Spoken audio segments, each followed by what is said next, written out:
its head. All right, that last cut was from Dennis Herrera, San Francisco city attorney. Then, of course, the Homeland Security Secretary, John Kelly, and the president speaking out about sanctuary cities. How many mothers and fathers like the last half hour are going to have a knock on the door late at night or early in the morning that, oh, your son, Johnny, Susie have been killed, and oh, you'll find out later that they were killed by somebody that had already killed and raped or kidnapped somebody else, like in the case of Grant Ronnebeck, a guy that had kidnapped and held hostage a woman for over a week. It's unbelievable to me. Anyway, Jessica Vaughn is the director of policy studies at the Center for Immigration Studies. Dino Skaros is a presidential historian, practiced, taught, and wrote about immigration laws, the author of Grumpy Old Party, a book about what the Republicans must do to win elections. Thank you both for being with us. Now, a couple of things. So we have the California judge blocking Trump's order on sanctuary cities, which basically allows states and cities to aid and abet criminals, criminal aliens, so they can commit even more crimes.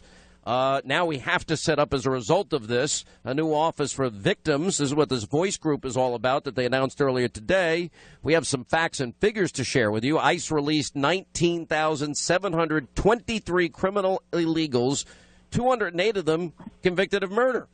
900 of them had committed sex crimes. And sanctuary cities free more than 2,000 illegals rather than cooperate with the feds and obey the laws of the land. Anyway, Andy Biggs, who we just had on, is pushing this end to catch and release in immigration cases. The president is saying, yeah, the wall is going to be built, even though he's not going for the funding in the continuing resolution. Kellyanne Conway said building a border wall remains a top priority. I would say it's so important in terms of how he ran for election that if the president doesn't build the wall, it would be the equivalent politically of read my lips, no new taxes not being fulfilled. Anyway, one border rancher was quoted in the American Mirror as saying that illegal crossings are now down 90% because Trump became president. And by the way, the cost of the border wall, which liberals keep talking about, is 0.035% of federal spending. It's nothing. Not a lot. Jessica Vaughn, I mean, it seems to me that we've got to stop judge shopping and we've got to stop allowing cities in this country to aid and abet criminals in their attempt to violate American law and not respect American sovereignty. Well, that's right. I mean, obviously, there are a lot of important federal judge positions that the president will have the opportunity to appoint. But, you know, we see these politicized decisions like this, and we sadly can't rely on a judicial system to uphold the rule of law in some cases anymore. Ultimately, this is a political issue, and the federal government is under Trump is going to have to go after these sanctuary cities because of the threat to public safety. It's so sadly ironic that this judge is sitting in San Francisco, where the tragic murder case that set off this whole national discussion happened, where Kate Steinle was killed by a man that San Francisco's sanctuary policy shielded and returned to the streets. Ultimately, this is going to catch up with the politicians, too. But, you know, the good thing about this ruling is that the judge actually endorsed what has already been happening by Representative John Culberson from Texas, who has the authority and is forcing DOJ to withhold some funding from some sanctuary jurisdictions, including California. The judge said it's okay to do that. So that's going to go forward. The judge just didn't like the federal government threatening to do more than what's already in the law. So at least we're going to see some consequences for sanctuaries, and I think the sanctuaries are celebrating too early. There's going to be a hammer coming down on them. Maybe they'll keep their policies, but at least they won't be subsidized by us taxpayers. What is your reaction to this, Dino Skaros? Thank you, Sean. First of all, I agree with Jessica. I think sanctuary cities are insane. I think the judicial branch has no business in this because it falls under the executive authority of the president. I agree that this is not going to be long-lived. It's eventually going to be overturned. And I think it's important to focus on the power of language and to introduce a term, and I hope you both can help on this. We need to stop calling illegal aliens immigrants. They are not immigrants because by federal law, an immigrant is somebody who has gone through the formal immigration process to become a legal permanent resident, commonly known as getting a green card, and or later decides to become a naturalized citizen or not, that's an immigrant. Anybody else is not an immigrant. Even legal aliens who come here as exchange students or as visitors or as temporary workers, the law specifically calls them non-immigrants to distinguish them from immigrants. The law also calls anyone who is not a citizen an alien, and of course there are legal aliens and illegal aliens. But the problem is the politically correct police comes up with a phony argument why they don't want the term illegal alien. They say alien is too offensive. Never mind that that's how the law defines people. Secondly, they don't like calling people illegal. They say a person cannot be illegal. Only an act can be illegal.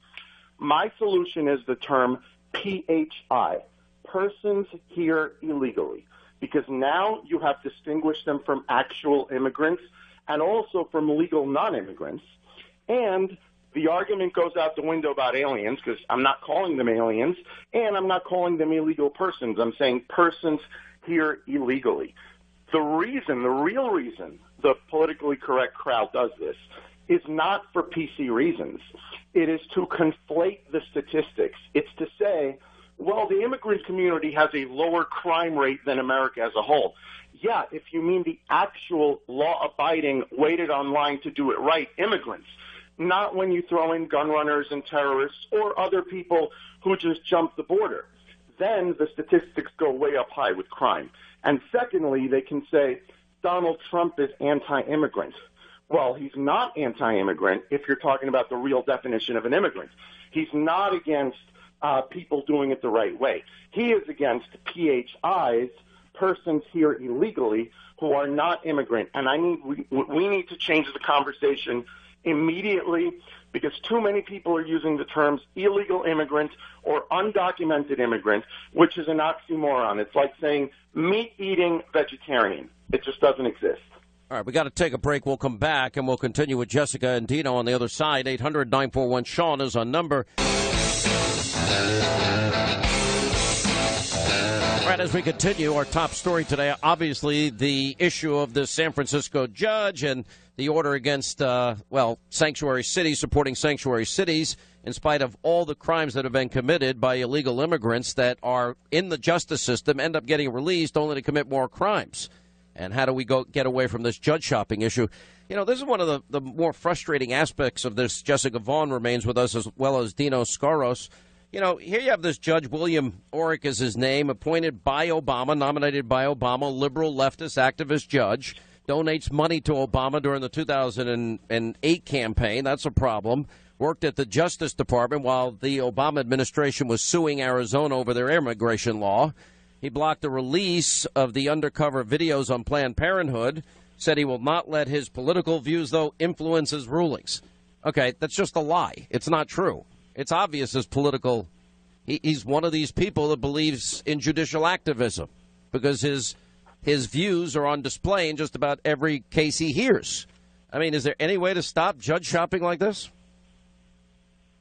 Well, no, I don't think there is in the near term. And, it's not going to get any better. It's going to be a feature of our system. It clearly was a political decision because what he said was that, the federal government is not allowed to threaten to do something that they really weren't planning on doing anyway. They set the city of San Francisco and the county of Santa Clara set up a straw man saying that Trump was threatening to withhold all federal funding like Medicaid and Medicare from them because of their sanctuary policies. It wasn't true. What they're talking about withholding is discretionary federal grants where the rules say if you want federal money, you have to comply with federal law. That's what they're talking about doing. So sanctuaries, maybe they end up keeping their sanctuary policy for a little while, but it's not subsidized by taxpayers. But eventually there are other tools that I think are going to be used by the administration. The Justice Department can seek to enjoin the sanctuary policies. Congress can help by making it clear what a sanctuary policy is and that it's against the law. But ultimately, when the death toll gets higher and higher, I think that citizens are finally going to say enough is enough. The human cost of this is too high. I would believe there's got to be legal culpability for judges that violate the law, aid and abet law-breaking, release criminal aliens, and then they go out and commit crimes and kill people. Why wouldn't they be held responsible for not obeying the very specific laws of the land? They probably can under Section 1324, which is a law against harboring and shielding from detection illegal aliens. why do I think if I did it, I'd be arrested? I mean, we used to make such a big deal about any politician or appointee that had an illegal immigrant working for them and domestic help. Right. Tino? Well, I think the bad news is it's going to be hard to hold judges legally culpable just because of how shielded they are.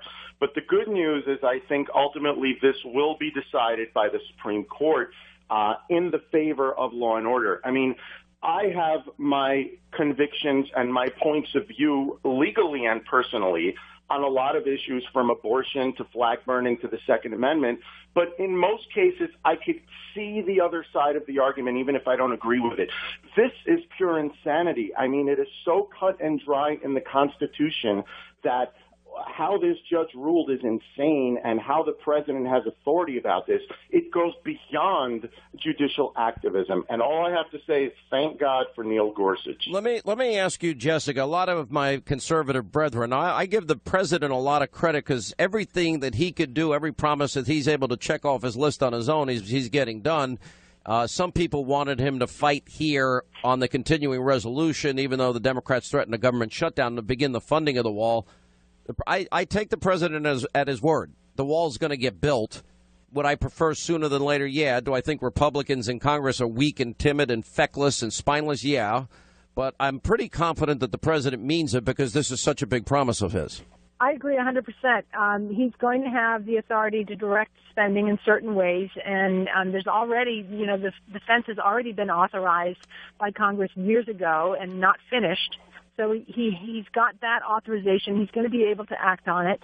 The most important thing that he's accomplished in immigration policy in these first 100 days was to end the catch and release policy that was incentivizing illegal immigration and causing this run on our southwest border, and that's stopped. Even without the wall, this is a 17-year low as it relates to illegal immigrants. All right. Thank you both. Jessica, Dino, 800-941-SEAN, toll-free telephone number. You want to be a part of the program. When we come back, wide open telephones on this busy news edition of the Sean